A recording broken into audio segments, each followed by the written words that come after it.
موسیٰ علیہ السلام کے ساتھ ایک بار ابلیس کی ملاقات ہوگی. بڑا دلچسپ یہ واقعہ بھی ہے, یہ بات چیت بڑی دلچسپ ہے کہ موسیٰ علیہ السلام کے ساتھ ابلیس کی ملاقات ہوئی تو اس نے کہا جی کدھر جا رہے؟ فرمایا میں اللہ سے ہم کلام ہونے جا رہا ہوں. اس نے کہا میری معافی کبھی کبھی اللہ سے کہیے, اللہ مجھے بھی معاف کر دے. تو موسیٰ علیہ السلام بڑے پر امید تھے, فرمانے لگے وہ تو غفور رحیم ہے, کسی نے کتنی جرم اور غلطیاں کیوں نہ کیوں اگر صدق کے دل سے توبہ کر لے, وہ بندے کے جرموں کو نہیں دیکھتا ہے, مالک اپنے کرموں کو دیکھ لیتا ہے. رب کائنات اپنی رحمت اور فضل کو دیکھتا ہے, تیرے میرے گناہوں کو گنتا نہیں ہے. اگر تو توبہ کرنا چاہتا ہے تو میں اللہ سے تیری سفارش کر دیتا ہوں. اس نے کہا جی کوشش کر کے دیکھ لیجئے, شاید مجھے معافی مل جائے. آپ بڑے شوق کے ساتھ سجدہ ریز ہوئے, اللہ سے ہم کلام ہوئے. باری تعالیٰ تو غفور رحیم ہے, تو بخشنے والا ہے, غفار ستار ہے, سب کچھ کرنے والا ہے, تو مہربانی کر. ابلیس توبہ کرنا چاہتا ہے, شیطان توبہ کرنا چاہتا ہے, تو اسے معاف کر دے.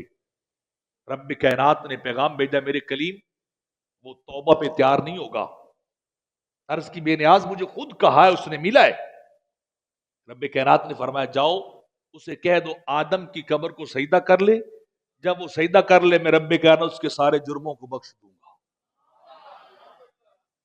موسیٰ علیہ السلام بڑے خوشی کے ساتھ پلٹ کے ابلیس کے پاس آئے اور اسے کہا کہ تجھے مبارک ہو, اللہ تیری توبہ قبول کرنے پہ تیار ہو گیا ہے. اس نے پوچھا رب نے کیا کہا ہے؟ تو آپ نے فرمایا کہ اللہ کہہ رہا ہے آدم کی قبر کو جا کے سجدہ کر, جب تو سجدہ کر لے گا میں تجھے بخش دوں گا. ازلی بد وقت تھا, اسی اکڑ پہ کھڑا, تکبر انا پہ کھڑا, کہ لگا جسے سامنے زندہ بیٹھے یا کھڑے ہوئے کوئی سجدہ نہیں کیا, اس کی قبر کو سجدہ کیسے کر لوں؟ میں نہیں سجدہ کروں گا.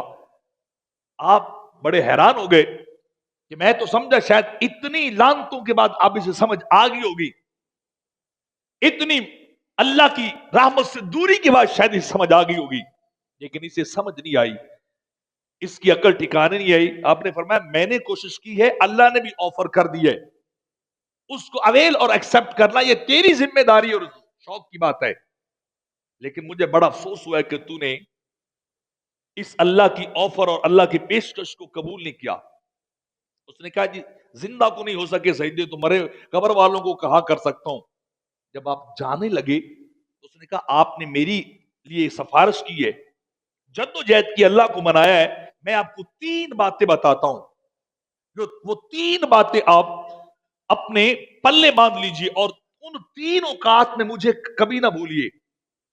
پہلی بات اس نے کہا کہ جب انسان غصے کی حالت میں ہوتا ہے تو میں ابلیس اس کے خون اور دل کے اندر دوڑنے لگ جاتا ہوں, اس کے خون اور بلڈ سرکولیشن کے ساتھ میں دوڑتا ہوں. تو اے موسیٰ غصہ کبھی نہ کرنا, اگر تم غصہ کرو گے تو اس وقت میں آ جاؤں گا اور میں الٹے کام کرواؤں گا, جس کا پچھتاوا انسان کو ساری عمر رہ جاتا ہے. ساری عمر پچھتاوا رہتا ہے انسان کو غصے کا, کہ کاش میں نے غصہ نہ کیا ہوتا.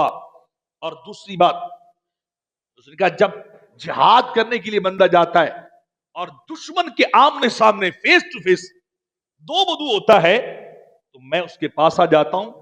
میں اس بندے کو کبھی اکیلا نہیں چھوڑتا ہوں, کبھی اس کا بیٹا سامنے لاتا ہوں, کبھی گھر والی بیوی لاتا ہوں, کبھی رشتہ دار لاتا ہوں, کبھی دنیا کی یہ ساری نعمتیں اس کے سامنے لاتا ہوں کہ تو مر جائے گا, تیری اولاد کا کیا بنے گا, تیرے گھر والوں کا کیا بنے گا, یہ مال و متاع تیرا کدھر جائے گا.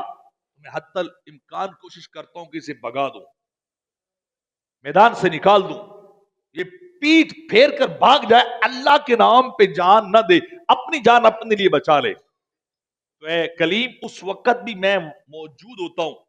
اور تیسری بات ابلیس نے کہا اے اللہ کے نبی کبھی کسی غیر محرم عورت کے ساتھ تنہا نہ بیٹھنا.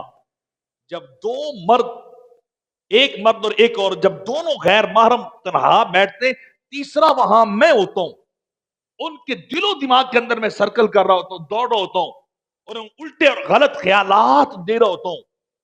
تو کبھی غصہ بھی نہ کیجیے, کبھی میدان جنگ سے پشت بھی نہ دکھائیے, اور کبھی غیر عورت کے ساتھ، غیر محرم عورت کے ساتھ تنہا نہ بیٹھیے ورنہ وہاں میں آ جاتا ہوں. ان 3 جگہوں پہ مجھے کبھی نہ بھولنا.